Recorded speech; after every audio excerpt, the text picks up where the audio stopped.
Good morning, SECC family and friends. Yes, you are family if you are watching this. No question about it. We want to thank a few of you for jumping on recently as subscribers. Thank you, as we're trying to build this channel up so we can get the word of the Lord out to more and more people throughout the world. That is our goal as we read our journey through the Bible from Genesis through Revelation. For those of you who are new to the channel, I am Pastor Rob Lloyd of the South Edmiston Community Church, and we're just a little small town church in the middle of central New York, but we have big dreams, big aspirations, and we have a much, much bigger God than we have dreams. And we know that He will be behind what we're doing here and reading His Word to you each and every day, 7 a.m., 7 days a week. So today we are in Numbers, chapters 11 and 12.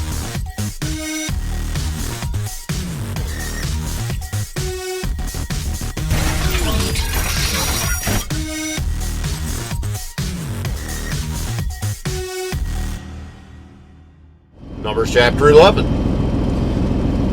And the people complained in the hearing of the Lord about their misfortunes. And when the Lord heard it, His anger was kindled, and the fire of the Lord burned among them, and consumed some outlying parts of the camp. Then the people cried out to Moses, and Moses prayed to the Lord, and the fire died down. So the name of that place was called Taberah, because the fire of the Lord burned among them. Now the rabble that was among them had strong craving, and the people of Israel also wept again, and said, "Oh, that we had meat to eat. We remember the fish we ate in Egypt that cost nothing, the cucumbers, the melons, the leeks, the onions, and the garlic. But now our strength is dried up, and there's nothing at all but this manna to look at." Now the manna was like coriander seed, and its appearance was like that of bdellium. The people went out and gathered it and ground it in hand mills, or beat it in mortars, and boiled it in pots, and made cakes of it. And the taste of it was like the taste of cakes baked with oil. When the dew fell upon the camp in the night, the manna fell with it. Moses heard the people weeping throughout their clans, everyone at the door of his tent, and the anger of the Lord blazed hotly. And Moses was displeased. Moses said to the Lord, "Why have you dealt ill with your servant? And why have I not found favor in your sight, that you lay the burden of all this people on me? Did I conceive all this people? Did I give them birth, that you should say to me, carry them in your bosom as a nurse carries a nursing child, to the land that you swore to give to their fathers? Where am I to get meat to give to all these people? For they weep before me and say, 'Give us meat that we may eat.' I am not able to carry all this people alone. The burden is too heavy for me. If you will treat me like this, kill me at once, if I find favor in your sight, that I may not see my wretchedness." Then the Lord said to Moses, "Gather for me 70 men of the elders of Israel, whom you know to be the elders of the people and officers over them, and bring them to the tent of meeting, and let them take their stand here with you. And I will come down and talk with you there, and I will take some of the Spirit that is on you and put it on them, and they shall bear the burden of the people with you, so that you may not bear it yourself alone. And say to the people, consecrate yourselves for tomorrow, and you shall eat meat. For you have wept in the hearing of the Lord, saying, who will give us meat to eat? For it was better for us in Egypt. Therefore the Lord will give you meat, and you shall eat. You shall not eat just 1 day, or 2 days, or 5 days, or 10 days, or 20 days, but a whole month, until it comes out at your nostrils and becomes loathsome to you, because you have rejected the Lord who is among you, and have wept before him, saying, why did we come out of Egypt? But Moses said, the people among whom I am number 600,000 in foot, and you have said, I will give them meat, that they may eat a whole month? Shall flocks and herds be slaughtered for them, and be enough for them? Or shall all the fish of the sea be gathered together for them, and be enough for them? And the Lord said to Moses, is the Lord's hand shortened? Now you shall see whether my word will come true for you or not. So Moses went out and told the people the words of the Lord, and he gathered 70 men of the elders of the people, and placed them around the tent. Then the Lord came down in the cloud and spoke to him, and took some of the Spirit that was on him, and put it on the 70 elders. And as soon as the Spirit rested on them, they prophesied, but they did not continue doing it. Now two men remained in the camp, one named Eldad, and the other named Medad, and the Spirit rested on them. They were among those registered, but they had not gone out to the tent, and so they prophesied in the camp.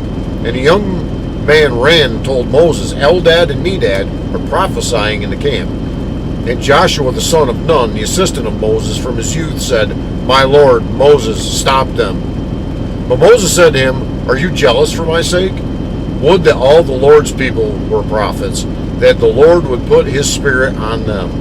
And Moses and the elders of Israel returned to the camp. Then a wind from the Lord sprang up, and it brought quail from the sea, and let them fall beside the camp, about a day's journey on this side, and a day's journey on the other side around the camp, and about 2 cubits above the ground. And the people rose all that day, and all night, and all the next day, and gathered the quail. Those who gathered least gathered 10 omers, and they spread them out for themselves all around the camp. While the meat was yet between their teeth before it was consumed, the anger of the Lord was kindled against the people, and the Lord struck down the people with a very great plague.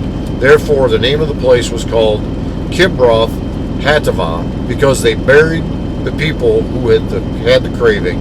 From Kibroth Hattaavah the people journeyed to Hazeroth, and they remained at Hazeroth. Numbers chapter 12. Miriam and Aaron spoke against Moses because of the Cushite women whom he had married, for he had married a Cushite woman. And they said, Has the Lord indeed spoken only through Moses?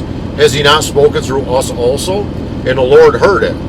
Now the man Moses was very meek, more than all people who were on the face of the earth. And suddenly the Lord said to Moses and to Aaron and Miriam, Come out, you three, to the tent of meeting. And the 3 of them came out. And the Lord came down in a pillar of cloud, and stood at the entrance of the tent, and called Aaron and Miriam, and they both came forward. And he said, Hear my words. If there is a prophet among you, I, the Lord, make myself known to him in a vision. I speak with him in a dream. Not so with my servant Moses. He is faithful in all my house. With him I speak mouth to mouth, clearly, and not in riddles. And he beholds the form of the Lord. Why then were you not afraid to speak against my servant Moses? And the anger of the Lord was kindled against them, and he departed. When the cloud removed from over the tent, behold, Miriam was leprous, like snow. And Aaron turned toward Miriam, and behold, she was leprous. And Aaron said to Moses, O my Lord, do not punish us, because we have done foolishly and have sinned. Let her not be as one dead, whose flesh is half eaten away when he comes out of his mother's womb. And Moses cried to the Lord, O God, please heal her, please. But the Lord said to Moses, If her father had but spit in her face, she would not be shamed 7 days. Let her be shut outside the camp 7 days, and after that she may be brought in again. So Miriam was shut outside the camp 7 days, and the people did not set out on the march till Miriam was brought in again. After that the people set out from Hazeroth and camped in the wilderness of Paran.